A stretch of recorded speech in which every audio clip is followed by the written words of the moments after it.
సాబుదానా కిచిడి చూడండి ఎంత స్పీడ్గా చేసేసుకోవచ్చో.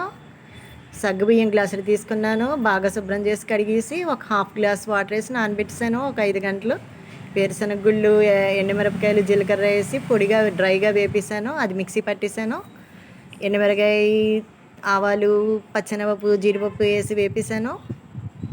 టమాటా, ఉల్లిపాయ, కొత్తిమీర, అన్నీ వేసి చక్కగా ఉడికిన బంగాళదుంప ముక్కలు వేసి పసుపు యాడ్ చేసి వేపేసాను అన్నీ కలిపి. ఇప్పుడు పొడి పొడిగా ఉన్న సాబుదానా వేసాను, రుచికి తగిన సాల్ట్ వేసాను. 1 మినిట్ మూత పెట్టేసాను. మనం ముందు మిక్సీ పట్టుకున్న వేరుశనగుళ్ళు వేసాను, నిమ్మకాయ రసం పిండేసాను. అంతే, super sabudana khichdi ready. Please subscribe. Hi, చూసారా చిన్న చిన్న చేపలతో పులుసు పెట్టేస్తున్నాను ఈవేళ. టేస్ట్ అయితే అదిరిపోద్దండి. పసుపు వేసాను, కారం వేసేసాను 2 స్పూన్లు, కళ్ళుప్పు వేసాను, ధనియాల పొడి వేసాను, జీలకర్ర పొడి వేసాను, అల్లం పేస్ట్ వేసాను, అల్లం వెల్లుల్లి పేస్టు, కొత్తిమీర, కరివేపాకు అన్నీ వేసి చేపలను అలా కలిపేసాను. నూనె వేసాను, మెంతులు వేసాను, మిక్సీ పట్టేసుకున్న ఉల్లిపాయలు వేసాను.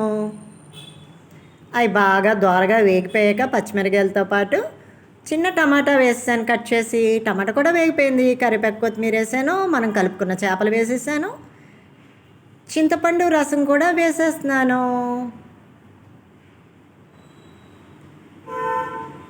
చింతపండు రసం వేసాను, వాటర్ వేసాను. అంతే, 10 మినిట్స్ చేపల పులుసు రెడీ. సూపర్ టేస్ట్ ఉంటుందండి. సబ్స్క్రైబ్ చేసుకోండి. హాయ్, ఇవాళ మన కర్రీ చిక్కుడుకాయ టమాటా. ఫస్ట్ నూనె అయితే వేసాను, ఉల్లిపాయ వేసాను, అది బాగా వేయించేసి దాంట్లో చిక్కుడుకాయ ముక్కలు చేసి కడిగేసి వేసేసాను. అది బాగా మగ్గబెట్టేద్దాం.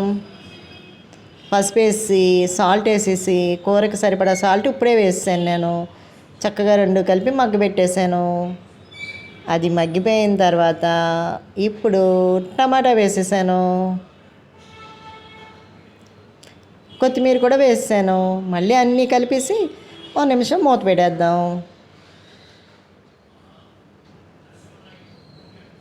ఇందులో 2 టేబుల్ స్పూన్స్ కారం వేసాను, హాఫ్ గ్లాస్ వాటర్ వేసాను.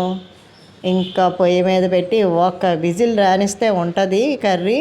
చూసారా, ఇలా అయిపోద్ది అనమాట స్పీడ్గా. సూపర్గా.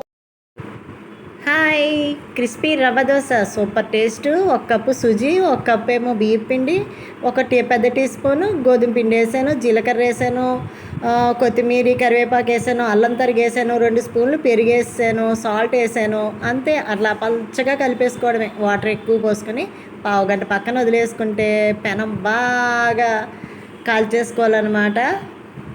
చూసారా ఎలా పొగలొచ్చేస్తుందో, ఎండాకాలం పొగలొచ్చినట్టు అనమాట. అలా వేసేసుకుని దాని మీద ఉల్లిపాయలు పడేసుకుని అలా వేసేసుకోవడమే. అప్పుడు కన్నాల కింద వలలా అయిపోద్ది.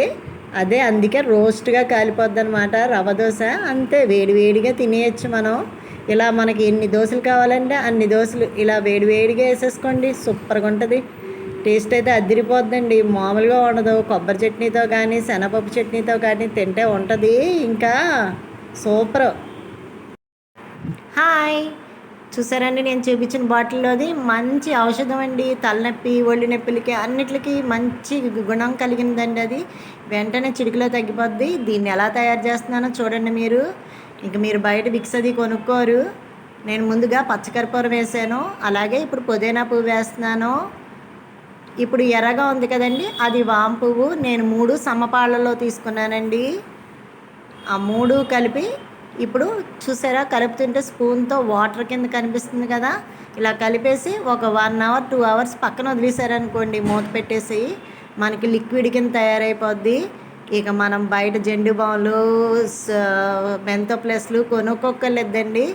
ఇప్పుడు అది ఒక్క డ్రాపు వేడివేడి వాటర్లో వేసుకుని ఆవిరి పడితే మన రొంప చిటికలో మాయమైపోద్ది.